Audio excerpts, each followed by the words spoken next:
I do believe in the future of this country because I have no choice but to. I think what the vice president said in her concession speech was right on point when she said, the light of America's promise still shines bright.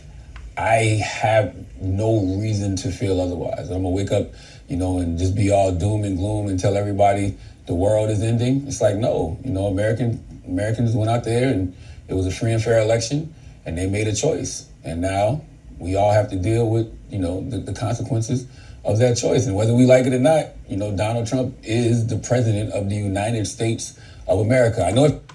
All right, we'll stop it right there. Welcome back. First of all, I'm supposed to be writing right now. If you guys know, if you've been watching my other videos, I'm actually writing my 5th novel on, while the camera is on. But I'm deciding to take the day off because I wanted to talk about this. I saw part of this video yesterday, and I said I'm going to come back this morning and make a reaction video. And so for all the people who are walking around with your head down, and I said this too in another video, what you feed yourself Monday morning or every morning is what you're going to be running off of that entire day or that entire week. With that being said, this is not a bash video to Donald Trump. This is not me talking down to people who some feel like they got duped by Donald Trump. Not that at all. I'm agreeing with Charlamagne in that it is what it is, man. It is what it is. You can make the best of it or you can make the worst of it. But it is what it is. America voted. First thing, America voted. Yes, he's a convicted, felon, all that stuff. He has all these charges and all these different things and bankruptcies and marriages and adultery. And it's a laundry list of who Donald Trump is and is right before your eyes. And America voted for him. So that says a lot. The number one thing it says to me is that that's who we want in the office. That's who we want to run the country. That's who we want to represent us to the world. This guy with a laundry list of a whole bunch of stuff. It also says the left is not as strong and smart and, together, united as we thought. That's not the case on the left. It can't be. It cannot be the case because Barack Obama won the presidency twice. He got in office twice. Joe Biden won. Bill Clinton won. But for some reason, this election wasn't the case. It feels like the divided states of America over the last, several years. But it is still the United States of America. So that's what I'm looking for us to do. We got to unify in some way, shape, or form. You were out there. I saw you at the convention in Chicago. You interviewed Kamala Harris a couple times. Were you surprised? That she lost? Yeah. I'm not going to say surprised. Surprised isn't the word that I would use because it's a toss-up. It was going into the election, they were neck and neck. I think that she needs to get a lot more credit than she probably is going to get because the campaign was dead. Literally. With Biden. Oh, yeah, the campaign was dead with Biden. I know people make a lot of jokes about the whole Weekend at Bernie's thing, and they would say things like, I would vote for Biden if he was a corpse. Well, he damn near was. And, there was no life whatsoever. And I think that the vice president made a lot of people sit up on the couch and pay attention and at least be curious. With Biden, everybody was just knocked out, sleep, gone. Have you talked to her? And the number one thing, if I can add to what I said, I didn't say it, but I was thinking it. The number one thing about Kamala Harris running, she only had 3 months. And for those who were on the fence and then decided to go with Trump at the end, I think that those same people would have voted for Kamala Harris. Kamala Harris. I keep saying Kamala. I'm sorry.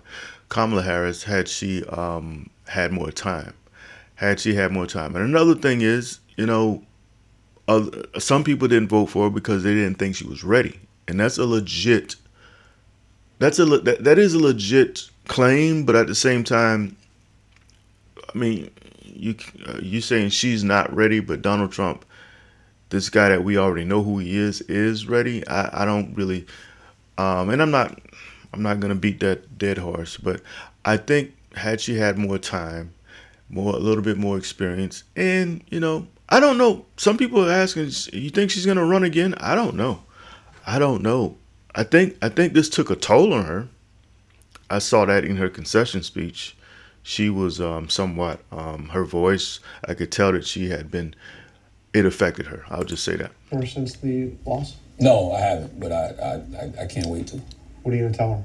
I'm gonna tell her I love her, I value her, I appreciate her, and whatever she plans to do moving forward, I'm gonna always support her, and I'm gonna say what I've been saying on the radio and on my podcast, that she has nothing to be ashamed about. She ran a great campaign and only had 100 days to do it. Nobody thought she could even do what it is that she did. Like, the first day getting all the delegates in line, raising the money that she raised, digging the campaign out of a hole to where they were neck and neck on election day. And she inspired a lot of people. Like, Also want to say this, Kamala Harris, she, I'll say this, the Democratic Party, there's a lot of people who are kind of like just fed up with a lot of things about it. I won't go into detail about what those things are, but there's a lot on the left that people, like myself, I voted for Kamala Harris. I voted for her, but I, like myself, and I have family members who were just, we're being like bombarded with certain things on the left that I won't speak about, but you guys can use your imagination.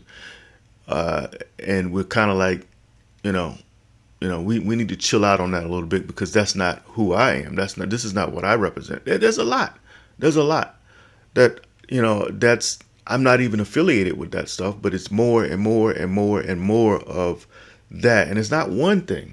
It's not two. It's not three. It's like several things that, like the traditional Democrat, I guess you can say, Democrat. I won't say progressive or liberal, because those even are two different things, compared to just Democrat. A person who is for, helping the people out, like actually helping the people out. That's my definition. And more so, to be more specific, minorities. Democrats, I always thought the Democrats were the party that really helped and looked out for minorities, because minorities, we're not born with certain privileges, you see. So, but now we got all these other things attached to the Democratic Party, and a lot of these things didn't even vote Democrat this time. Well, I won't say things. A lot of these groups, some of these groups didn't. I'm talking about people. I'm talking about, I won't say too much, but let's get back to Charlamagne.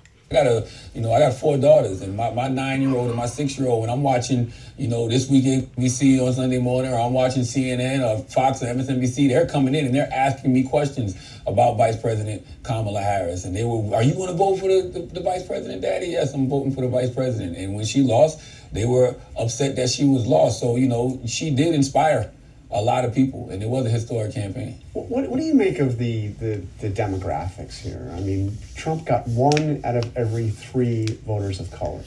No. Yeah. 1 out of 33%. No. Really? Yeah.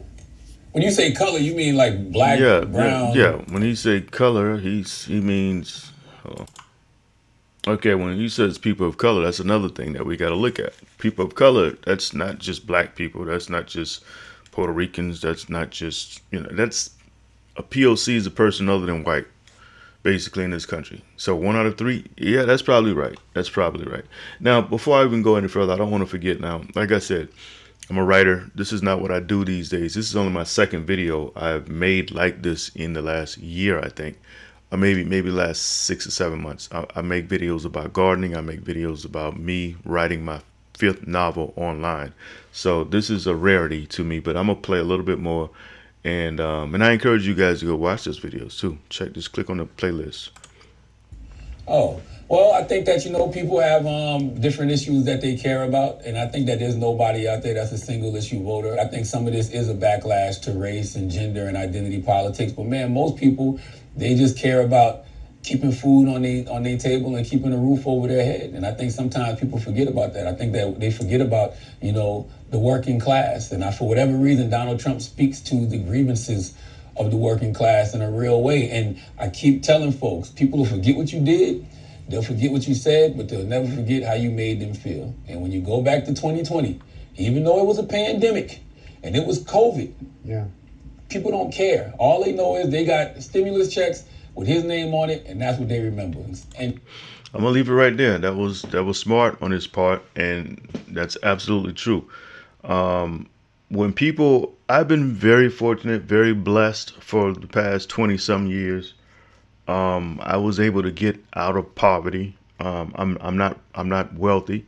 I do consider myself rich though. I do consider myself rich, even though I don't have like hundreds of thousands of dollars in the bank.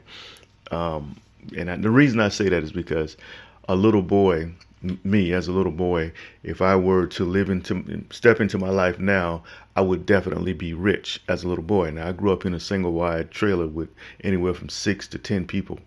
2-bedroom, single wide trailer, one bathroom, no hot water, no telephone, that whole thing. I grew up that way for 18 years of my life. So as a little boy, if I stepped into my life now, yes, I would be rich.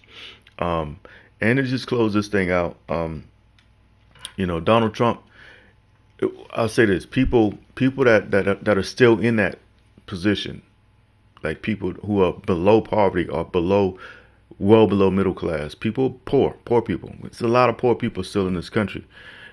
When you can speak to those people, not only poor people, but people that feel disenfranchised, like white people these days, they don't say it, but they feel disenfranchised. They feel like, POCs are moving in and moving them out. That's how they feel. And Donald Trump speaks to that. He speaks to the black person. He speaks to, or the black male to be specific. He speaks to a side that they find appealing in that, all of the charges that he's gone through, the mugshot, he's been shot at. He's, pardoned rappers. He's pardoned athletes. He's pardoned, maybe not athletes. I don't think he was, but rappers. He's gotten rappers out of jail. He's done a lot for black people in the eyes of certain black people, but in reality, he hasn't done a whole lot for black people. But maybe he has, and I don't know. Somebody correct me on that. Anyways, that's all I got for now. Like I said, y'all check me out. Check my playlist out. Bajillion, that's the name of my 5th book that I'm writing now. Yes, that's the title. And even though the book is not finished, if you're into writing, creative storytelling and all that stuff, you can see the process now as I do it. And I have a few videos about my gardening. I'm big into gardening and writing right now. And that's the way it's gonna be. That's my love. That's my nature is gardening. That's my gift, gardening. And my imagination is also my gift. So those two things are coming together to make a book called Bajillion. And y'all check that out. Check out all my books. I have 4 other novels out on Amazon. Just Google my name, Anthony L. Kelly. Anyways, salute to Charlamange. Salute to the Powerhouse Roundtable. Till next time, this is Anthony L. Kelly. That's it. I'm out.